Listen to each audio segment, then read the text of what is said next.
नमस्कार, बहुत स्वागत है आपका। सनातन धर्म में मार्गशीर्ष पूर्णिमा व्रत का बहुत महत्व है और बहुत शुभ माना गया है।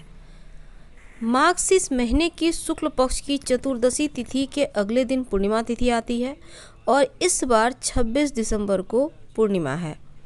अगर हम धार्मिक मान्यताओं की माने तो इस दिन गंगा स्नान करने का विधान है। आप चाहें तो घर में भी नहाने के पानी में गंगा जल डालकर नहा सकते हैं। इस दिन दान करने का भी विधान है। मान्यता है कि मार्गशीर्ष पूर्णिमा के दिन जगत के पालनहार भगवान विष्णु और माँ लक्ष्मी की विधि पूर्वक पूजा आराधना की जाए तो घर में सुख समृद्धि आता है। तो मार्गशीर्ष पूर्णिमा के दिन आप पूजा कैसे करेंगे?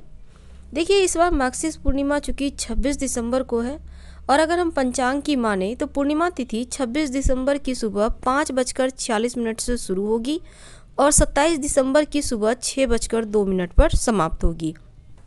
मार्गशीर्ष पूर्णिमा के दिन सुबह उठकर स्नान करें, स्वच्छ पीले वस्त्र धारण करें, भगवान सूर्य को 1 लोटा जल अर्पित करें और फिर श्रीहरि को फल पुष्प मिठाई गंध वस्त्र अर्पित करें।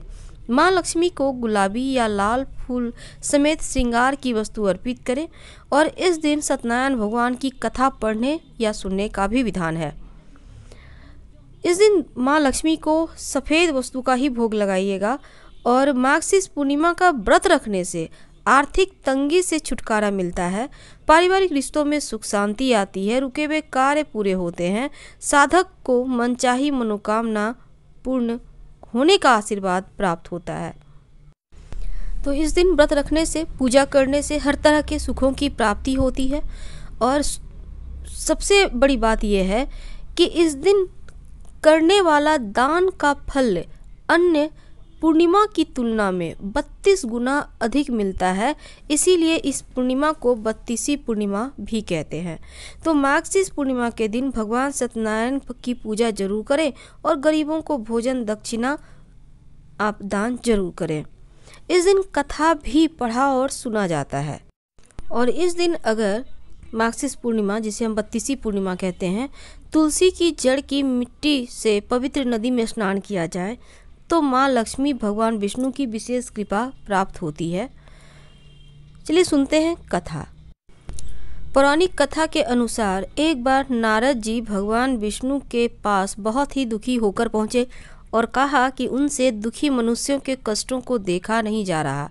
उन्होंने भगवान से कहा कि आप कोई ऐसा उपाय बताएं जिससे कि लोगों का कल्याण हो।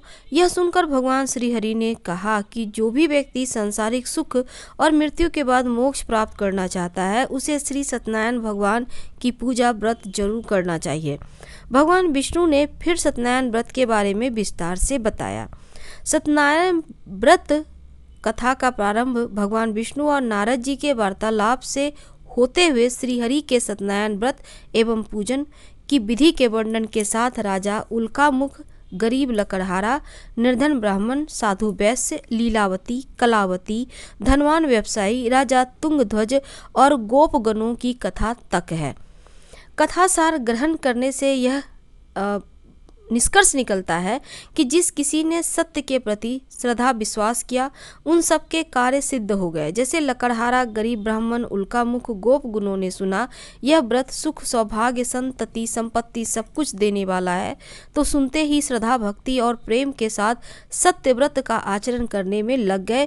फलस्वरूप इहलौकिक सुख भोग कर परलोक में मोक्ष के अधिकारी हो गए। साधु वैश्य ने भी यही प्रसंग राजा उल्का मुख से विधि विधान से साथ सुना, किंतु उनका विश्वास अधूरा था, श्रद्धा में कमी थी।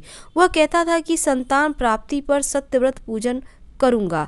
समय बीतने पर उसके घर एक सुंदर कन्या ने जन्म लिया। उसकी श्रद्धालु पत्नी ने व्रत की याद दिलाई तो उसने कहा कन्या के विवाह के समय वो व्रत करेंगे।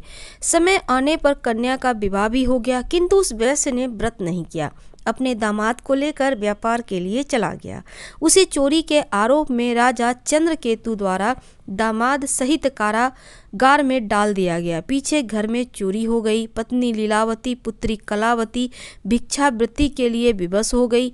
एक दिन कलावती ने किसी विप्र के घर श्री सत्यनारायण का पूजन होते देखा और घर आकर माँ को बताया। तब माँ ने अगले दिन श्रद्धा से व्रत पूजन कर भगवान के प्रति और दामाद भगवान से अपने पति और दामाद के शीघ्र वापस आने का वरदान मांगा। श्री हरि प्रसन्न हो गए और स्वप्न में राजा को दोनों बंदियों को छोड़ने का आदेश दिए। राजा ने उनका धन धान्य तथा प्रचुर द्रव्य देकर उन्हें विदा किया। घर आकर पूर्णिमा और संक्रांति को सत्यव्रत का जीवन पर्यंत आयोजन करता रहा। फलतः सांसारिक सुख भोग कर उसे मोक्ष प्राप्त हुआ। इसी प्रकार राजा तुंगध्वज ने वन में गोपगणों को श्री सत्यनारायण भगवान की पूजा करते देखा, किंतु प्रभुता के मद में चूर राजा ना तो पूजा स्थल पर गया, न दूर से ही प्रणाम किया और ना ही गोपगणों के द्वारा दिया प्रसाद ग्रहण किया। परिणाम यह हुआ कि राजा के पुत्र, धन धान्य, अश्व, गज आदि सब नष्ट हो गए। राजा को आकस्मिक यह आभास हुआ कि विपत्ति के कारण सत्यदेव भगवान का निरादर है। उसे बहुत पश्चाताप हुआ। वह तुरंत वन में गया, गोपगणों को बुलाकर काफी समय लगाकर सत्यनारायण भगवान की पूजा की। फिर उसने ही प्रसाद ग्रहण किया, तब घर आ गया। उसने देखा विपत्ति टल गई, उसकी सारी संपत्ति जन सुरक्षित हो गए। राजा प्रसन्नता से भर गया और सत्यव्रत के आचरण में निरत हो गया, अपना सर्वस्व भगवान को अर्पित कर दिया। तो श्री सत्यनारायण व्रत सत्य रूप ब्रह्मा जीवात्मा रूप में हमारे अंदर विद्यमान है। हम सब सत्य के ही स्वरूप हैं, पर माया के बस में आकर नष्ट होने वाली वस्तुओं को संग्रह करने की सोचकर संसार में मग्न हो रहे हैं। इस अज्ञान को दूर करके सत्य को स्वीकार करना और प्रभु की भक्ति करना ही मानव का धर्म है। हर हर महादेव। धन्यवाद।